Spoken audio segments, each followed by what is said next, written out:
The 2014 World Cup was a tournament full of surprises, drama, and shocking moments. I mean, just ask any Brazilian fan, he'll tell you. It was the edition that crowned Germany's consistency for the past 10 years and that marked the downfall of Spain and tiki taka. But no national team got the neutral fan more excited than Costa Rica. They pulled one of the most spectacular underdog runs in World Cup history, beating several giants, all the while playing attractive football, but for some reason, people seem to forget about their incredible feat. But today, I'm going to freshen up your memory, and by the end of this video, you'll understand how these guys were able to make these legends look like complete goofballs. But first, let me tell you something. This run wasn't an accident. It wasn't a fluke by any means, and if we were paying attention to Costa Rica, we could have seen this coming since 2010. As after failing to qualify for that year's World Cup against Uruguay, Los Ticos made the bold move of rebuilding their national team, putting all of their trust in young and unproven players, while also booking loads of friendlies with big nations. Everything was done in silence, but the results were there for anyone to see. They drew against Spain, Argentina, beat Switzerland, and lost only by a 1-goal margin against Brazil and France. To those big nations, these matches were meaningless friendlies to give opportunities to less utilized players, but to Costa Rica, those were fountains of knowledge and opportunities to learn how to counter the biggest teams in the world. Because let's be honest, just because they replaced some aging players, it didn't mean they had a golden generation coming up.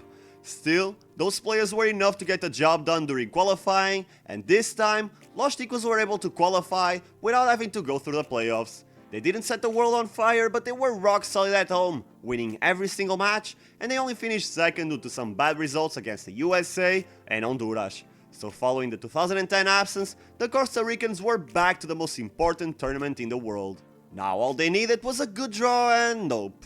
Italy, England and Uruguay. On paper, it was one of, if not the most stacked group in World Cup history. I mean, those nations had 7 World Cup wins combined between them, while Costa Rica, well, they had only qualified 4 times and only made it past the group stage once. Things did not look good for them, but like I mentioned in the beginning, ultimately this is what they were prepared for. For 4 years, their ambition was to look good in the grandest stage, and what better way to prove themselves than to beat the cream of the crop. So in the first match, Los Ticos faced Uruguay, the country that kickstarted their revolution by denying them the chance to compete in their 3rd consecutive World Cup. It was their opportunity to avenge that loss, but it wasn't gonna be easy. Uruguay couldn't use Suarez for the first match due to injury, but that isn't too much of a problem when you can still count with Forlan and Cavani. And as most fans expected, by halftime, Costa Rica was already trailing 1-0. But that goal didn't bring Los Ticos down. In fact, he lit up their fire even more, and when they returned from the locker room, they pushed Uruguay against the ropes, and just 8 minutes after kickoff, Campbell caught the Uruguayan slipping and drilled his powerful shot into the back of the net.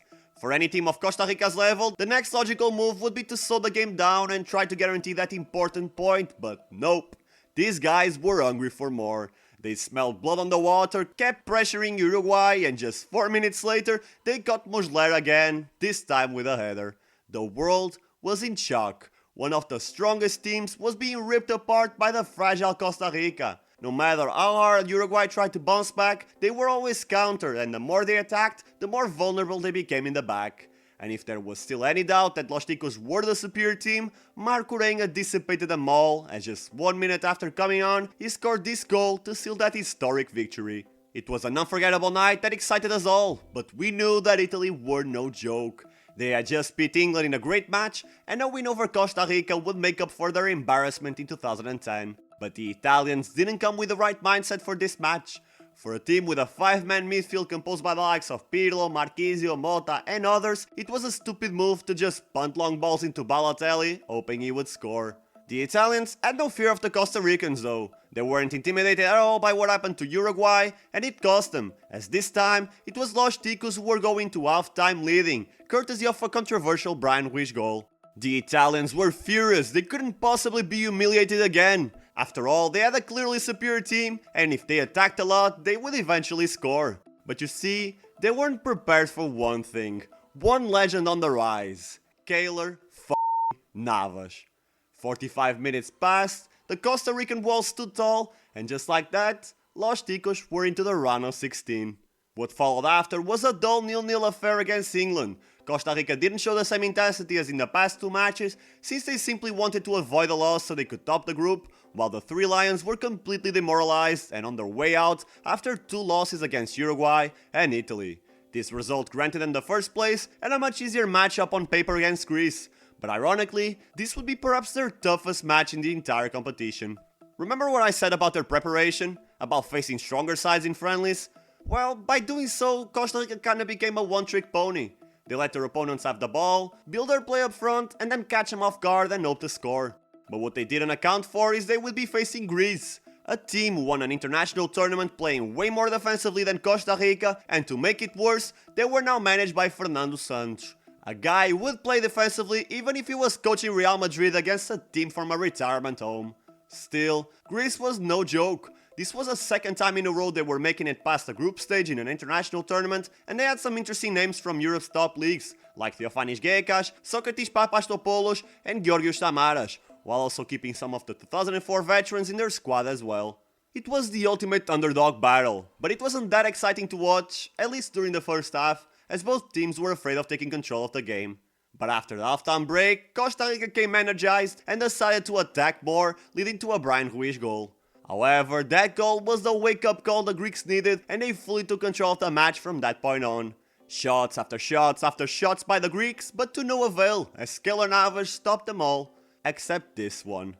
As the curtains were about to fall, the Greeks tied the match and completely demoralized Los Ticos. In extra time, Greece was more dominant, but no one scored and the game went to penalties. Every player felt the pressure on their shoulders. They knew that any miss could be fatal, so the first 7 penalties all went in. But then, Navas proved once again why he was destined to rule over the world for the next couple of years and made this fantastic save. The Costa Ricans were one penalty kick away from making history, and Umaña didn't tremble. After 120 minutes and 9 penalties, Costa Rica were into the quarterfinals to face the runners-up of the last World Cup, the Netherlands. The Dutch had blown their eyes and they were looking for one last shot at immortality, knowing damn well this would be their last rodeo. Robben, Van Persie, Schneider, Count, they were all in their 30s and all of them had suffered many career-threatening injuries, so they weren't coming here to play around. The Dutch took Costa Rica seriously unlike Italy and Uruguay, and it showed, since they practically gave no chances from the beginning until the end. But once again, Keylor Navas turned into prime Muhammad Ali, and the Dutch failed to put them away. Just like it happened against Greece, 120 minutes of play weren't enough to decide the winner, so the game went to penalties once more. I vividly remember staying up from my couch and getting closer to the TV. There was an electrical feeling in the air that history was about to happen. It was incredible to imagine how a team like Costa Rica could be going to the World Cup semi-finals. But the Netherlands had a trick up their sleeve. Van Gaal performed one of the most iconic substitutions in football history and brought in Tim Krul, the backup goalkeeper, in the last minute of extra time. And it paid out as the then Newcastle keeper saved 2 shots and ended Costa Rica's World Cup dreams. Following their quarterfinal exit, the entire squad was received like heroes when they arrived in their country. Many of those players got their contracts renewed, and the most outstanding got moves to bigger clubs, but in terms of World Cup performances, they are still yet to match his feat. Although they managed to qualify to the last 2 World Cups, Los Ticos finished bottom of their group in both editions, winning once in 6 group matches. Still, I maintain my point of view. This underdog run in 2014 was one of the most deserved successes in football history. They beat 2 world champions fair and square, topped their group of death, and had an extremely solid defensive performance against the Netherlands. Costa Rica deserves a lot of praise for their planning, their bold decisions, and their fighting spirit, and I hope we can see them shine again sooner rather than later. And that is it for the video. Leave a like so I know you want to watch more content like this, and subscribe so you never miss the most interesting football discussions, stories, and news. And if you like watching World Cup stories like this one, check this video I made about the Ivory Coast. By the end of it, you might think they got cursed by a witch. I'll see you there.